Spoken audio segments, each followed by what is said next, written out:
Today what I want to talk a lot about is machine intelligence and how it can be used in public policy. And really the starting point of this is I was an undergraduate in computer science.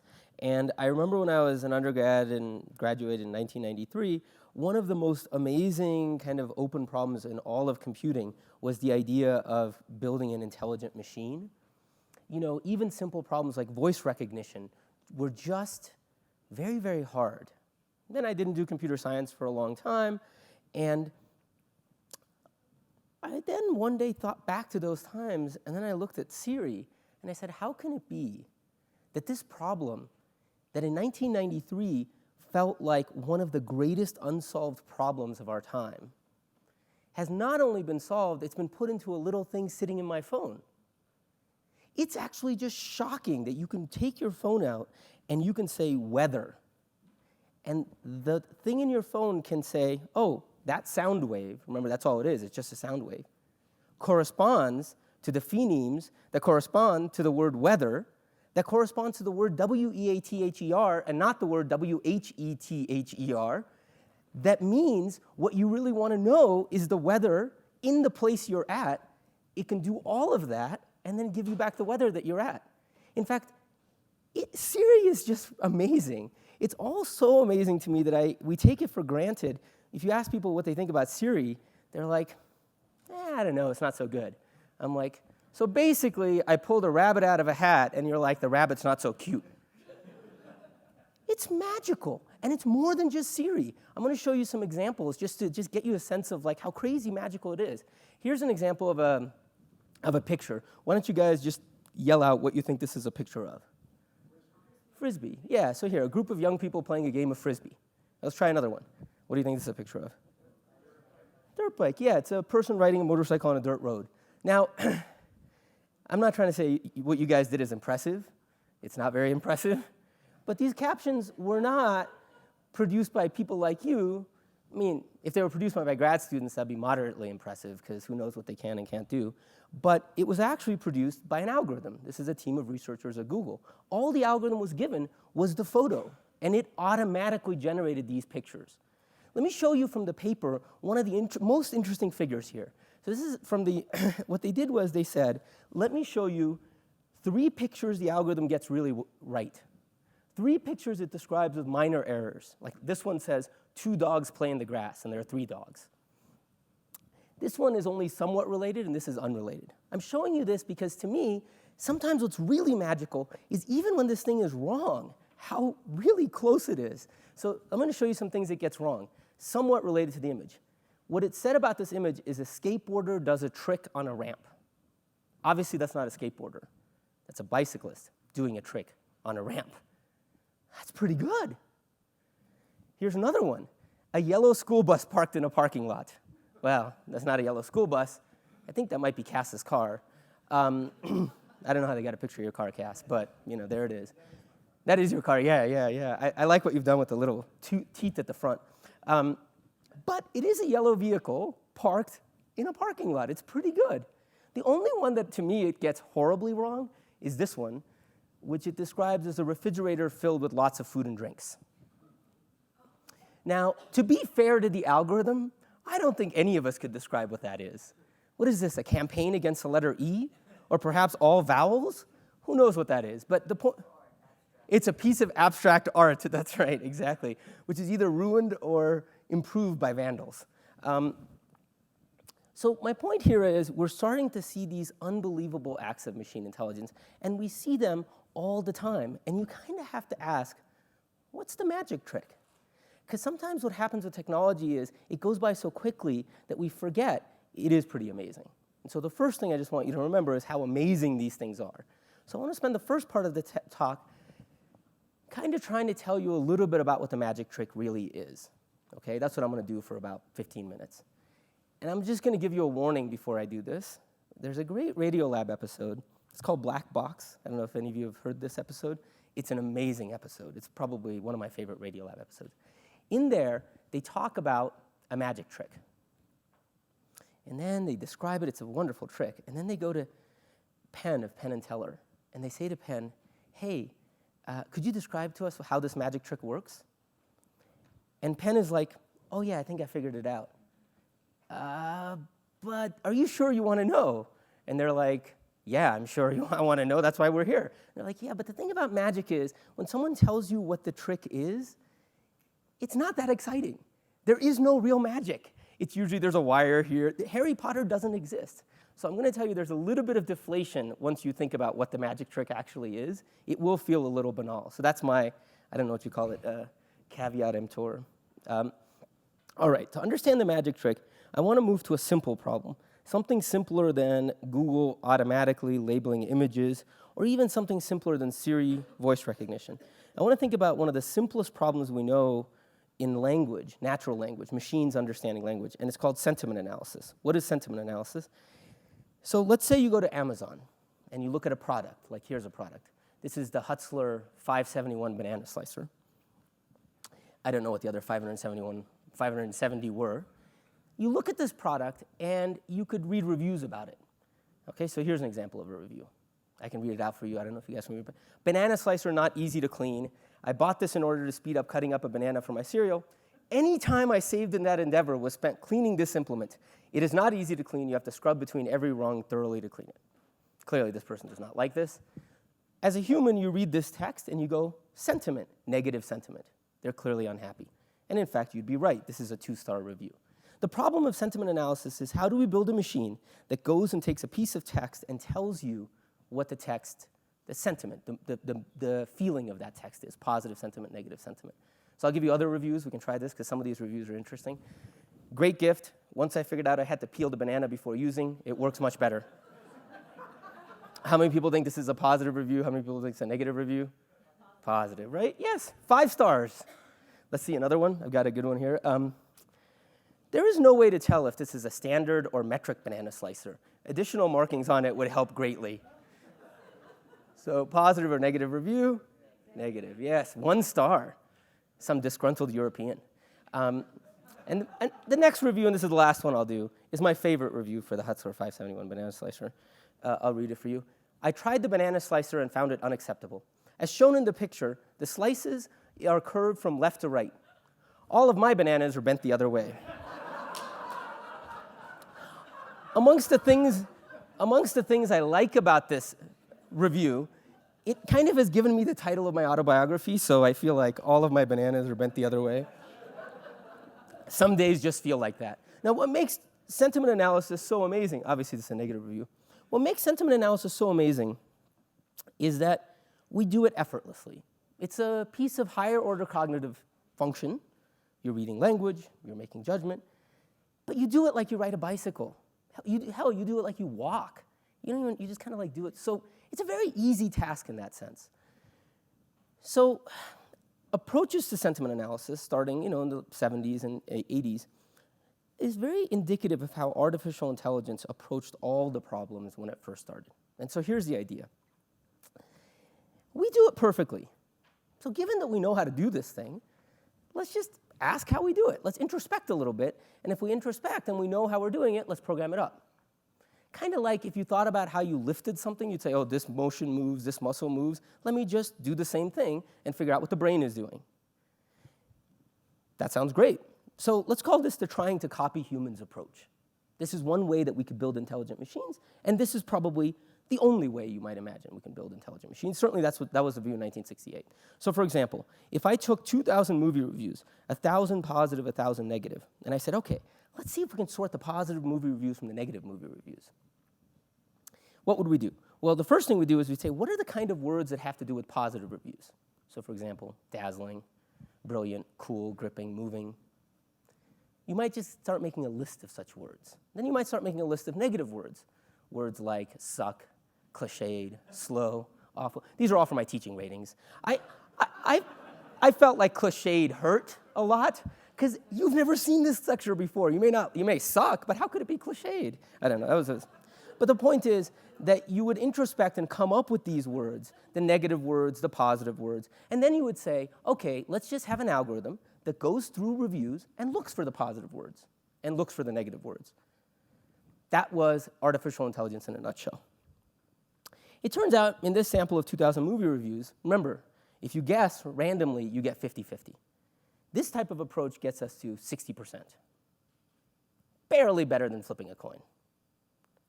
Now, you could say, of course, the problem here is you have too few words. You just need more words and more pairs of words, and just keep going. That defined artificial intelligence for about 25 years. Doubling, tripling, quadrupling. If I knew what the word was after that, I would use that word, down on that strategy. It just kept going and going. But this approach fundamentally stalled. It wasn't getting anywhere. Trivial problems proved impossible. I'll give you an example of a trivial problem. Sentiment analysis may strike you like, yeah, but that's higher order cognition. Here's a really trivial one. This is called digit recognition. Digit recognition is, I give you a square of pixels, and in that square of pixels is this object, pixelated. You tell me what digit it is. A 4, a 2, a 9, a 0. It's a very simple problem. It turns out digit recognition just was as hard as sentiment analysis. We just couldn't get anywhere. And not only did trivial problems prove impossible, there was this time in 1960s, late 70s, early 70s, where people just felt like, wow, we now have computers. Computers are getting more powerful. We're going to have intelligent machines any day now. And that our overconfidence became clear. Perhaps nowhere is that overconfidence on better display than with Marvin Minsky, who once, I don't know what summer it was, but who once assigned to a graduate student a summer project of computer vision. He's like, vision, that should be easy. Take care of that this summer. Let's think about computer vision for a second. In 1993, 1995, when I was a PhD student in economics, one of my fellow students dropped out of the program and switched to doing applied math and started doing this kind of work. And I saw him and I said, what are you working on these days? And he said, oh, I'm working on a nose recognition machine. A little weird. I said, what do you mean? He said, in photos, figuring out where the nose is. And he's like, well, don't get me wrong, it's not just me. Our entire lab at Harvard works on nose recognition. And we'll get there one day. That was 1995 machine intelligence. What was so hard about finding noses? There's some psychologically important concept here that's really important to understand. First of all, we do it without knowing how. We do these things, but we have no idea. You might call this an introspection illusion. We feel like just because we do something, we have to be able to introspect and figure out how we did it. But it's an illusion. We're not able to.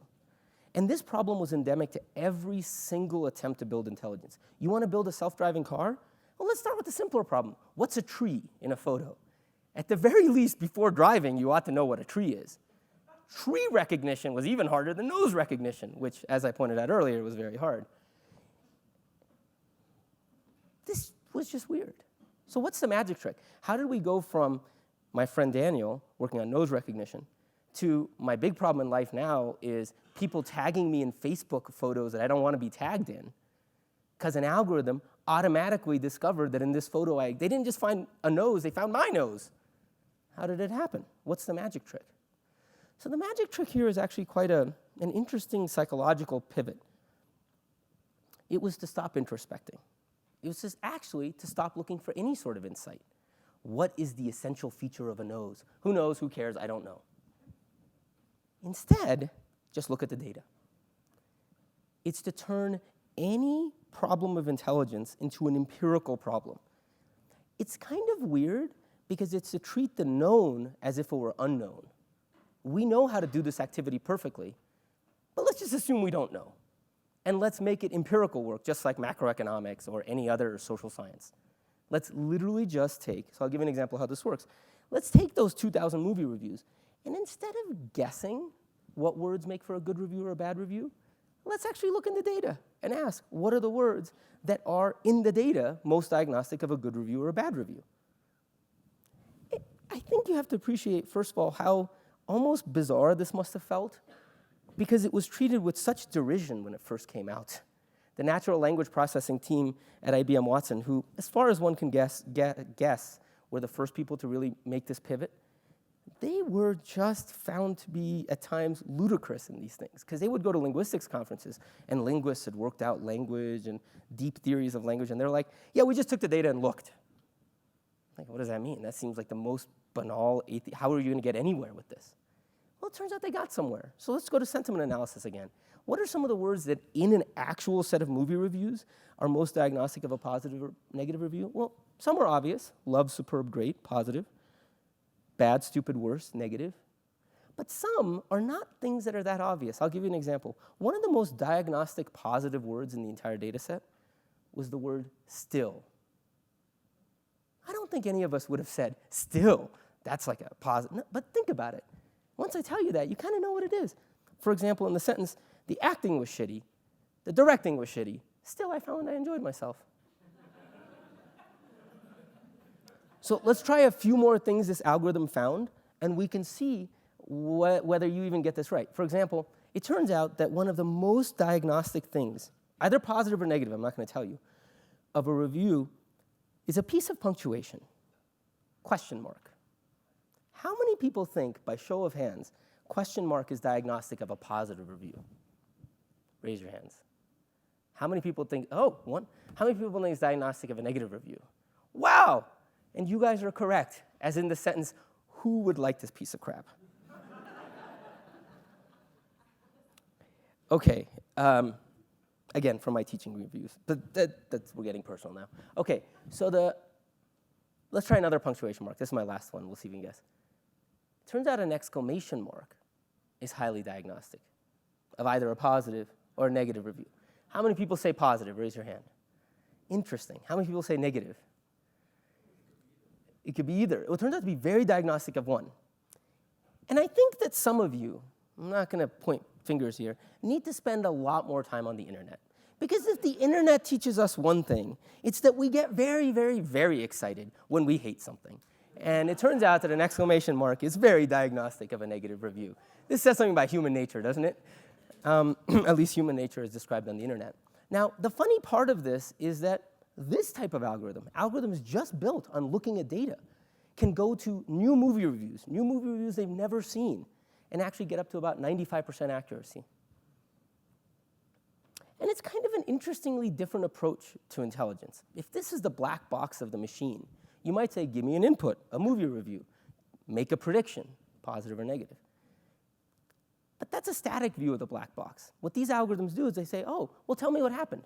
That's the outcome. Great, I'll change the box. They're constantly using the data to keep updating. Because with 2,000 reviews, you found still. With 10,000, you'll find more words. With 20,000, you'll find more patterns. With 50, you find more and more and more. As a result, what you really have here is a very empirical form of very targeted intelligence. It's like a dog with a bone. The bone is positive, negative sentiment. Well, give me as much data, I'll chase that thing. Now, the rules for these algorithms are pretty simple. Every time I get a new data point, I just update. And that's one of the reasons why if you look around the intellectual bubbles of our time, the two bubbles of our time, machine learning and big data, they exist together for a reason. We cannot have the machine intelligence we have today without the big data that we have. It's just not possible. The entire thing is built on this feedback loop. Some other things follow from it if you want to understand machine intelligence. See, somebody programmed all of this. There's a programmer. We can go to that person and say, oh, blah, blah, blah. Do you understand how the program works? Yeah, I wrote it. Great. Do you understand how the sentiment analyzer works? I have no idea. What do you mean? You wrote the program? Yes, I wrote the program. So what I basically did was I gave it a set of updating rules. Each step that it takes, I know how it's choosing to take which step. But after 10 million steps, I don't know where it's ended up. That's the interesting part of this empirical form of intelligence. It also means it is nothing like us. It does not have the same intelligence. All it's been given is lots and lots of feeding of one thing, positive, negative sentiment. It turns out this trick is so profound, this trick is what drives everything that you see today. So for example, this is a post office sorting room, I think in the early 1900s. This is how your mail is sorted today. That's because digit recognition, me looking at a digit or even an address, is just foolish. This thing can just read the address. Why would we have a person doing that? All because you get millions of data sets, millions of data points of what an address is, and then the thing is learned. And the funny thing is, because more and more mail goes through, it gets better and better and better. In fact, if you guys want to do something fun, this is totally an aside, but there's a program called Duolingo, which you guys can go on the web and learn. It is an awesome way to learn a language. okay? It's just so well designed. You use it, and you kind of, wow, this is amazing. Duolingo. So the guy who invented this, you may love him when you are using Duolingo, but you should also hate him because he's also the guy who invented CAPTCHA. You know the thing? Duolingo and CAPTCHA live off the same principle. You know what that principle is? To build intelligent machines, we need data. We need data of things with real labels. This is an 8, this is a 9, this is a 7. Where do you get those labels? CAPTCHA was, I'm digitizing a bunch of PDFs. Have you ever noticed those things? They're images, PDFs. I don't know what this thing is. Wouldn't it be great if I could get a human to label this for me? Guess what? You are the labelers. You've been recruited into that activity. You are producing labels. In Duolingo, you go, you do this thing, you do these exercises. They'll give you a sentence in Chinese, and they'll ask you to translate into your native language, English. You know what you're actually doing? You're actually helping a machine translation program at the other end learn Chinese. The real thing Duolingo is doing is on the back end, it's translating all of Wikipedia into every language that we know. Because in getting these things to work, we need labeled instances. How are we going to get people to spend their time translate? Oh, look, you guys are willing to do it. You're like, oh, let me go to Duolingo.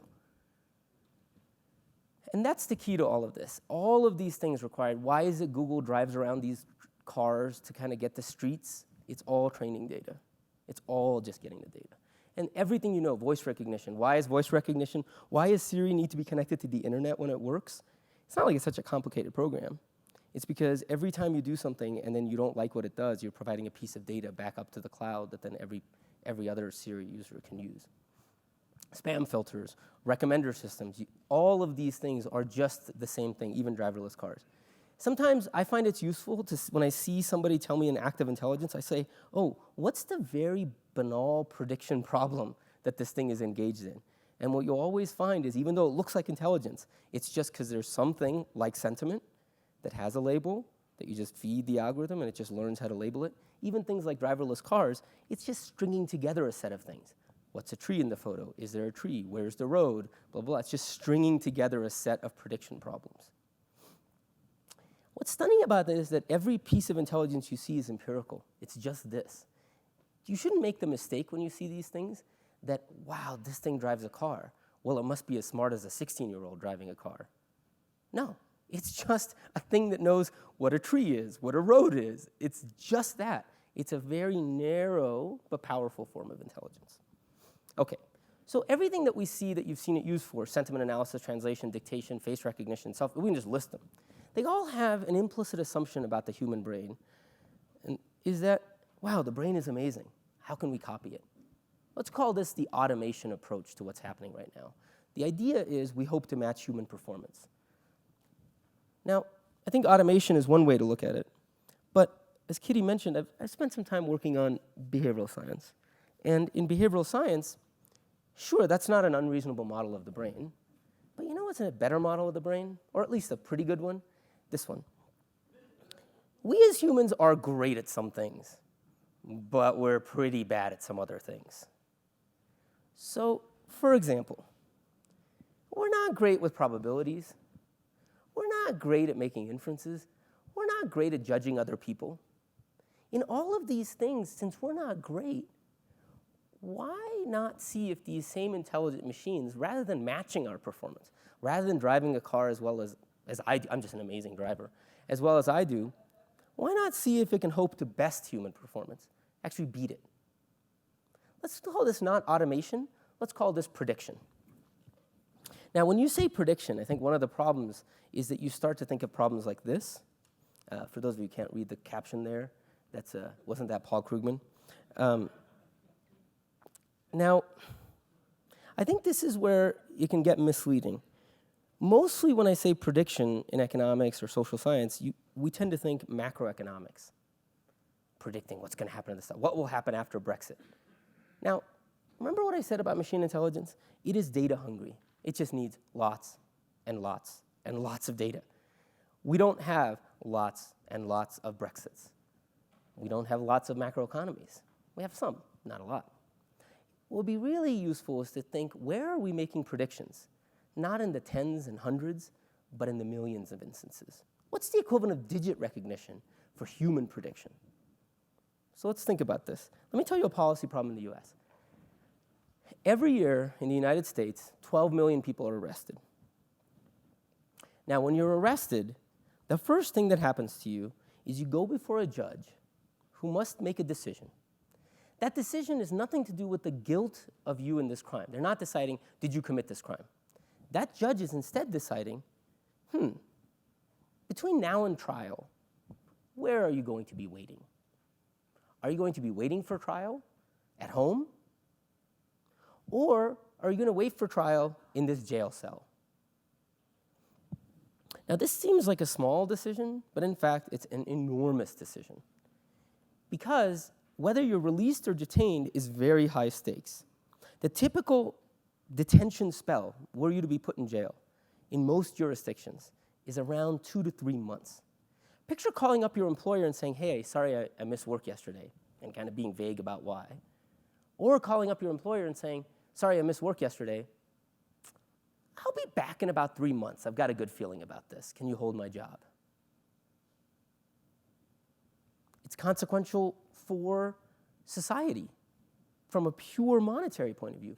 Right now, there are 750,000 people in jail. Now, I didn't know this until I started working on the project, but jail is not the same as prison. Do you guys know this? I absolutely did not know this. No, right? I didn't know it. Jail is where you wait for trial. It's where people who haven't been found guilty of anything are sitting. 750,000 people are sitting in jail for lengths of about 3 months just waiting for trial. Prison is where you go once you've been found guilty, if you're found guilty. That's a separate issue. These are people just in purgatory, sort of a legalistic purgatory.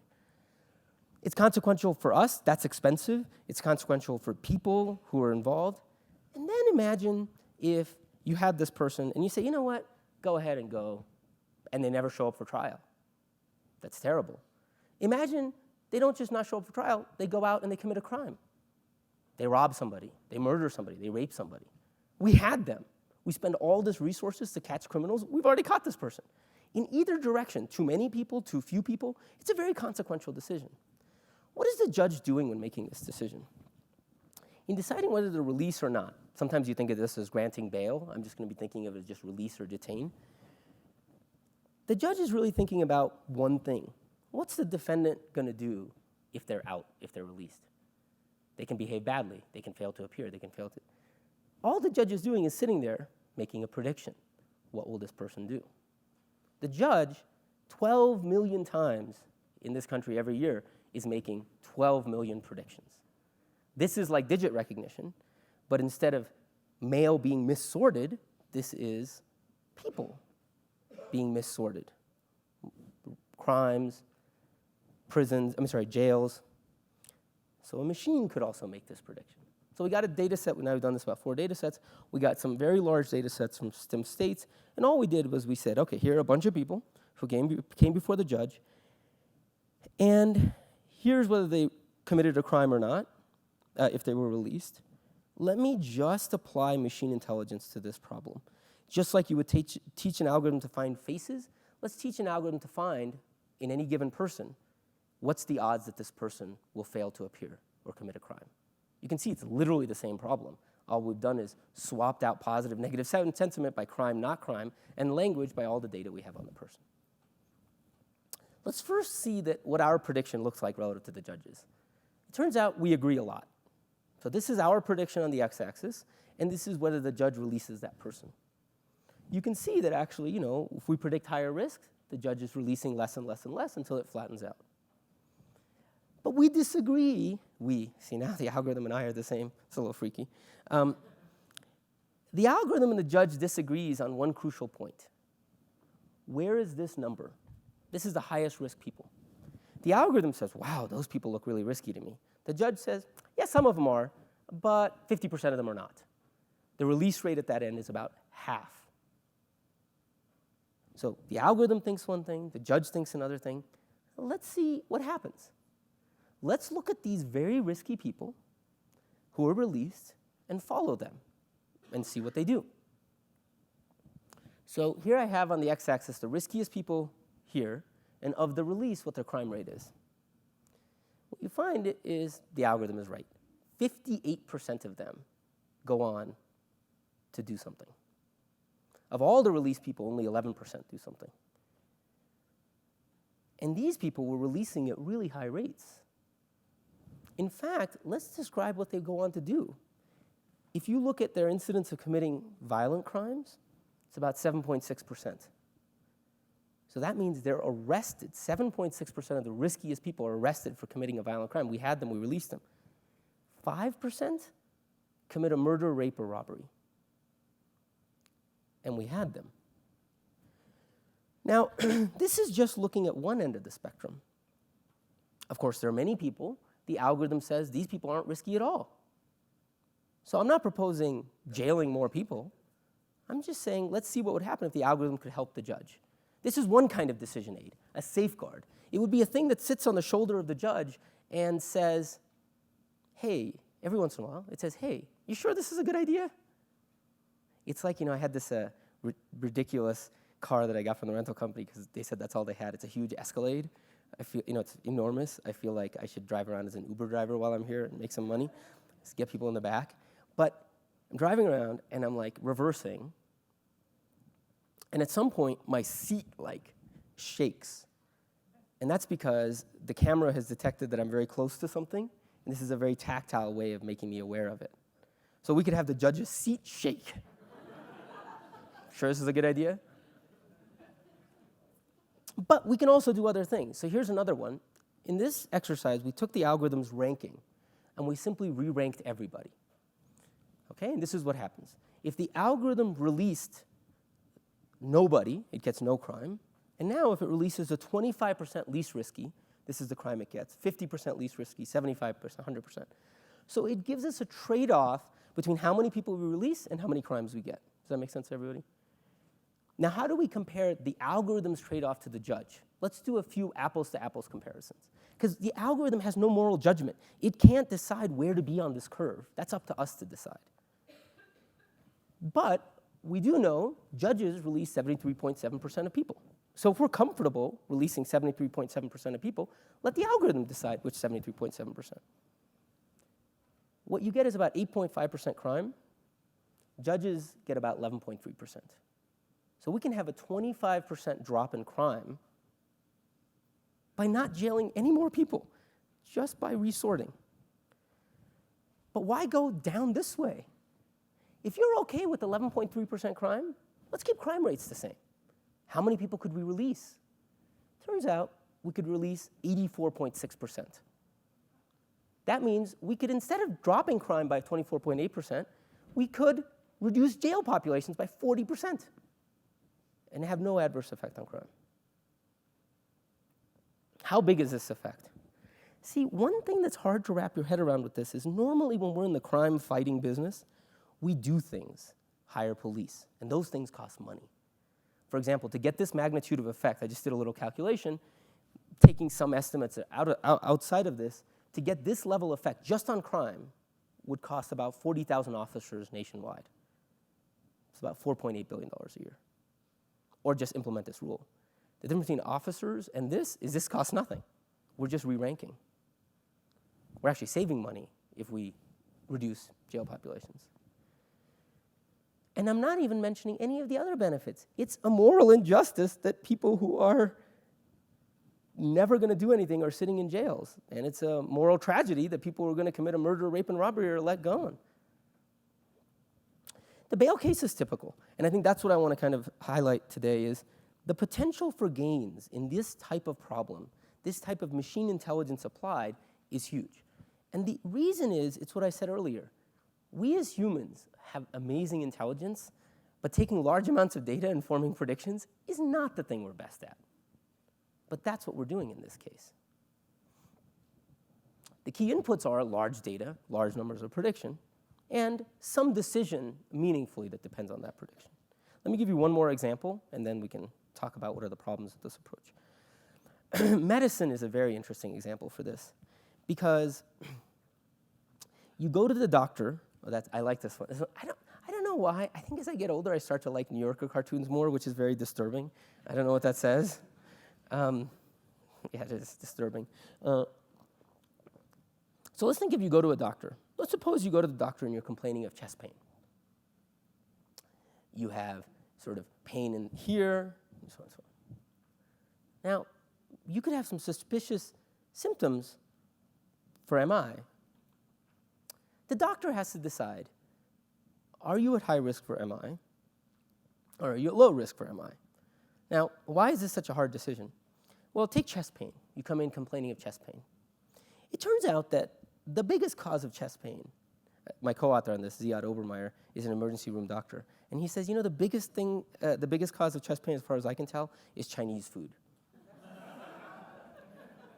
Because you don't have separate sensors for your upper abdomen and your chest. So what you think of as chest pain is upper abdominal pain, and it's just Chinese food. Now, if you just had Chinese food last night, what should we do? We should send you home and say, don't worry, it's going to be fine. But suppose it is an MI. Suppose you are having a heart attack. We need to find out if you are. Well, we have things. We have things like a stress test that we can put you in and see if that's a heart attack is happening. Because now we have technologies that if we catch you while a heart attack is happening, we can have dramatically positive consequences. So Ziad, my co-author here, faces this decision all the time.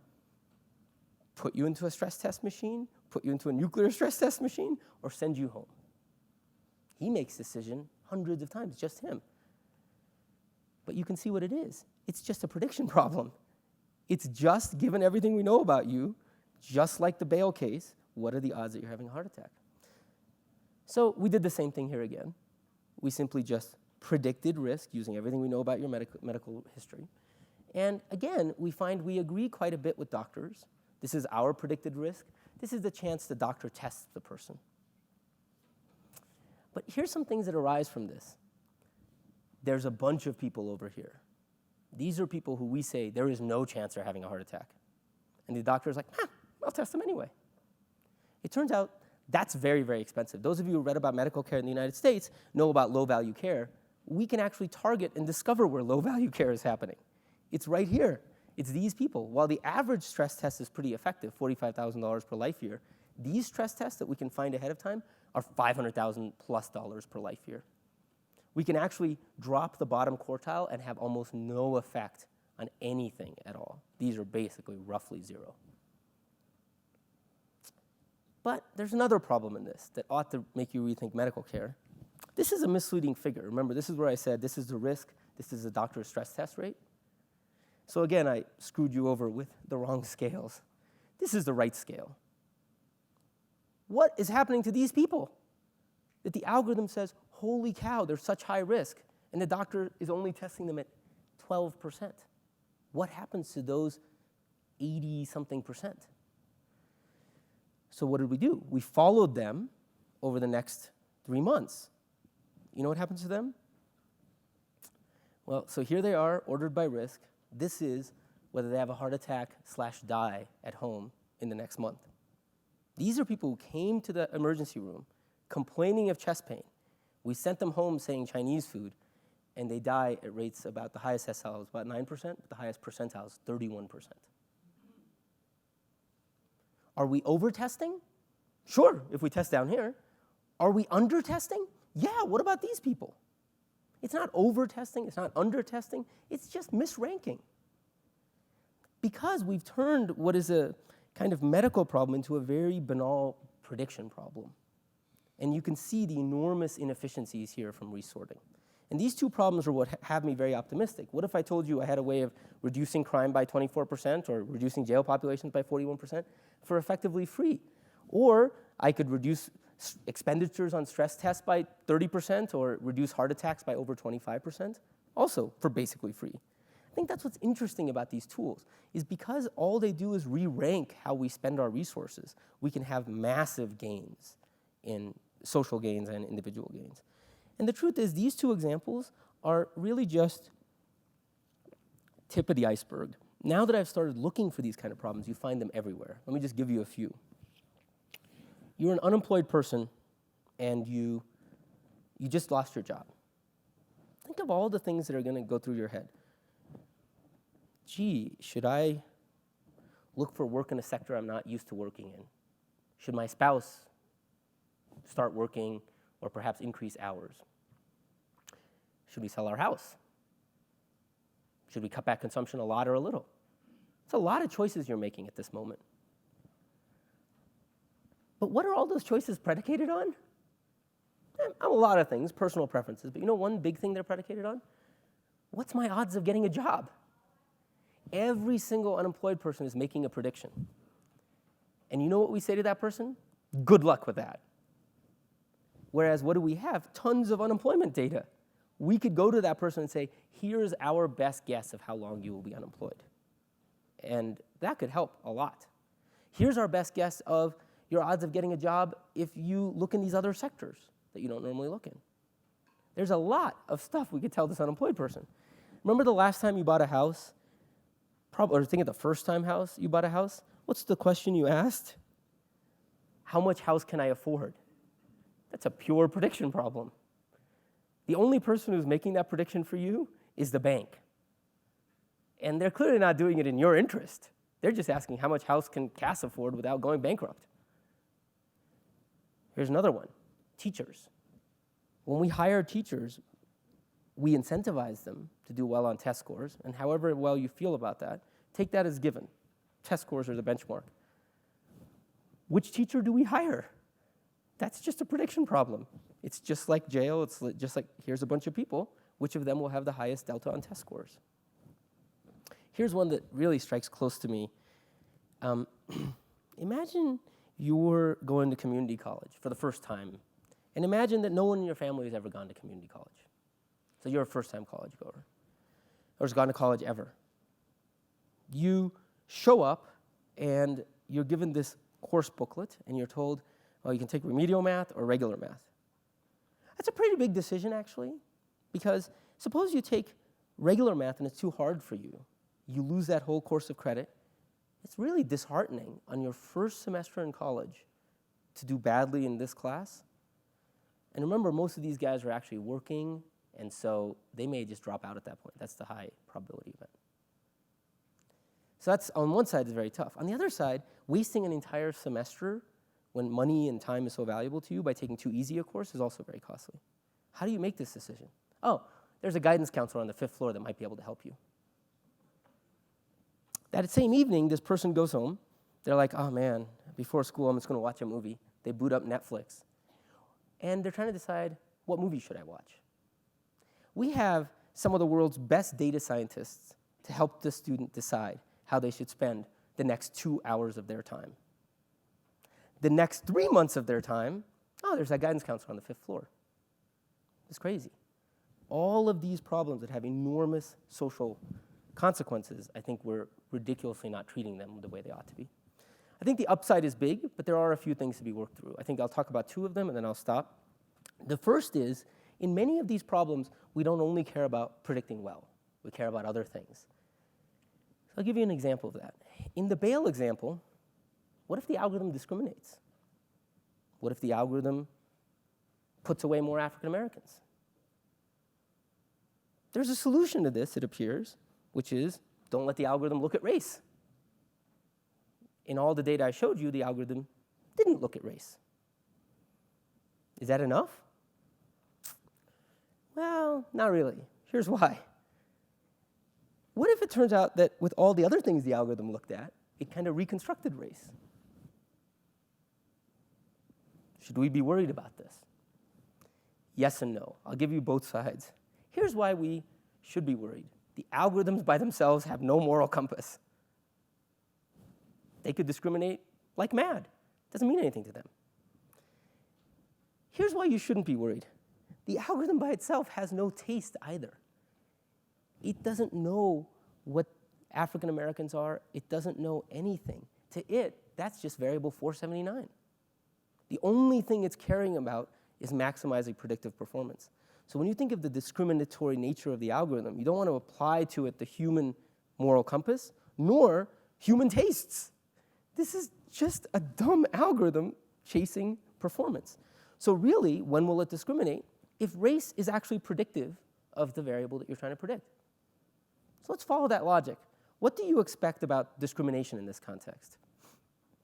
How many people here think this algorithm will actually release less African Americans than the judge? Raise your hand. How many think it will release more African Americans than the judge? In fact, you are correct. The percentage of African Americans detained goes down by the algorithm. There are two things that go under this. And the reason is, first, that we know one algorithm that has a large racial bias, the human brain. So you kind of have to be more racist than that thing, and the algorithm has no interest in that activity. But second, the algorithm in this type of context, if there's any discrimination that was happening upstream, for example, the police are more likely to arrest African Americans. As far as the algorithm is concerned, here's this group of people who never commit crimes and are arrested at a high rate. I'll just let them go. I don't even know who this group of people are. Actually, this leads to a perverse thing, and we see this in our data. Guess what happens if you give the algorithm race? Performance goes up, and it releases even fewer African Americans. We worry about giving the judge race because the judge might, without intending to, have some discriminatory taste. The algorithm has no taste.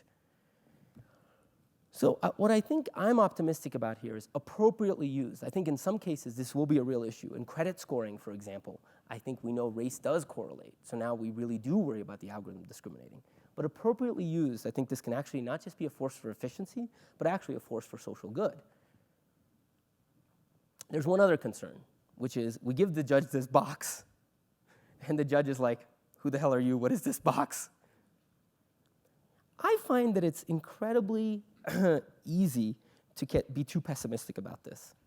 Let me just show you a photo. So you know what this is?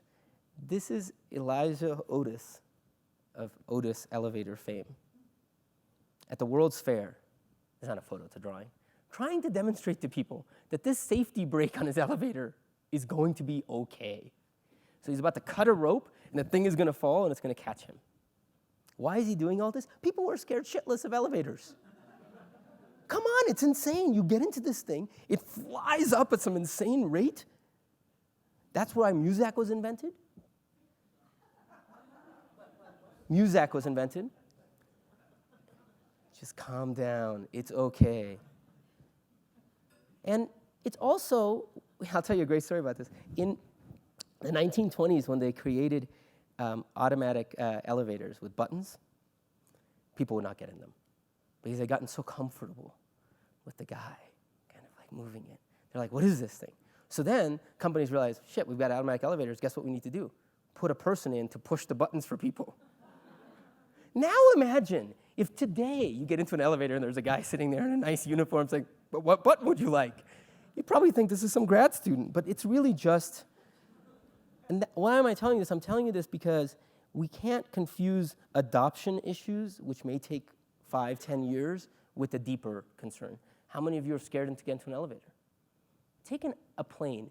When you go home from Aspen, suppose you're landing to whatever city you're coming into. The pilot comes on and says, hey, there's a lot of crosswinds. I don't know if you guys know, but this is what makes plane landings really hard. The winds are going this way. So it's going to be a rough landing. Put on your seatbelts. And, this is always tough. But we've actually got a new autopilot system in place that's designed just for crosswind landings.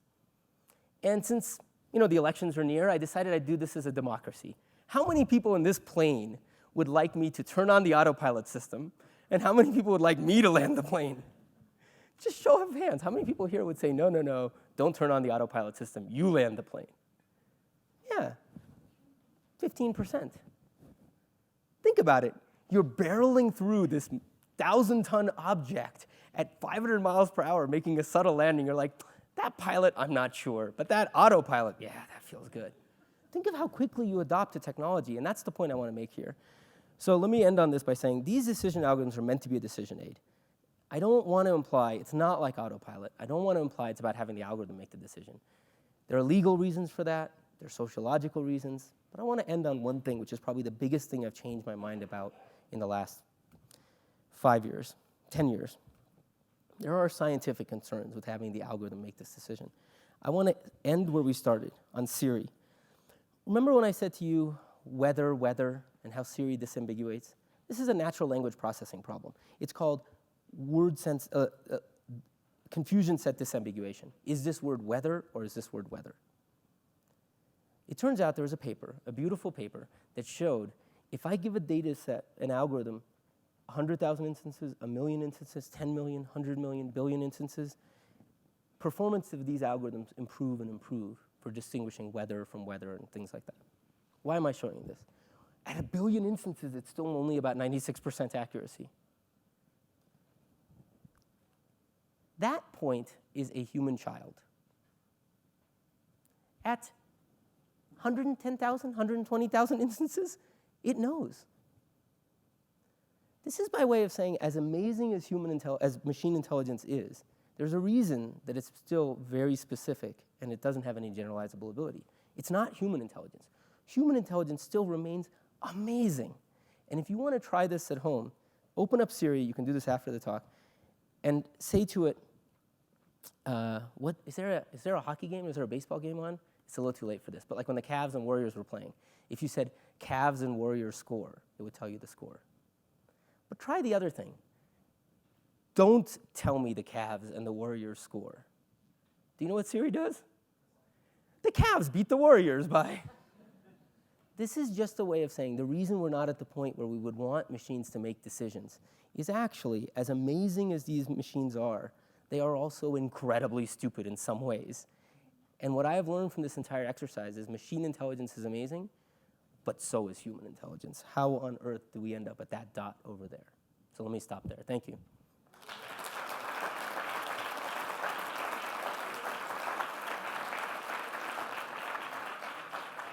If there are questions, I think we have time for a couple of questions, and we can also talk right after. There's a question there. Hi, very nice talk. I have a quick question and a comment. First, do you interpret the difference between the algorithm's decision-making and the judges? Do you attribute that to implicit biases? And the comment is that, I'm a scientist. I'm always a little wary when social scientists think that they have the same kind of model that the physical sciences have. And the problem is, in your game, the variables, what should be a variable, is not clearly defined. So if I'm rolling a ball down the hill, the temperature in Mallorca is irrelevant, right? So I know what the variables are. I need the height of the hill, I want to know G, I want to know the time taken, I know what to measure. In your case, it's not clear what the variables are. So could the problem be that as humans, the way we are parsing data, what we think as data, what should be noted by the judge, maybe we're off there, right? Yeah. So 2 quick comments. 100% right that part of the issue that happens here is how do you decide what variables to give the algorithm? And I think one new thing that's happening that I think is a revolution in social science is rather than us trying to manage that, I think what's interesting about this is to give the algorithm a lot more data, and even ones we think may not matter. But here's the funny thing. We still have to decide what to measure.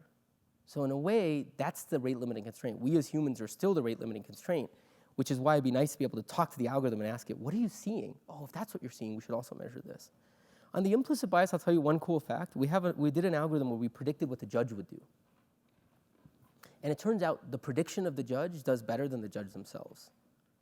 So part of it is maybe implicit bias, but part of it is the algorithm just has a consistency. It doesn't respond to, that person was slouching. And that's kind of, that consistency has about 1/3 of the gap that I showed you. Maybe one more question, then we can stop.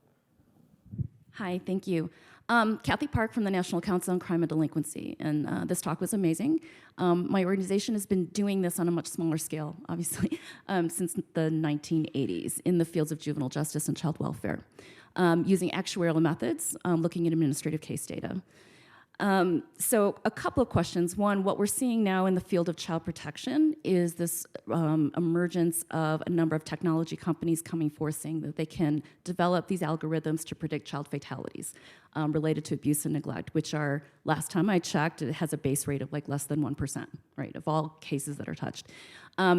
Couple that with policymakers in the child protection field within these systems who are so desperate for the panacea.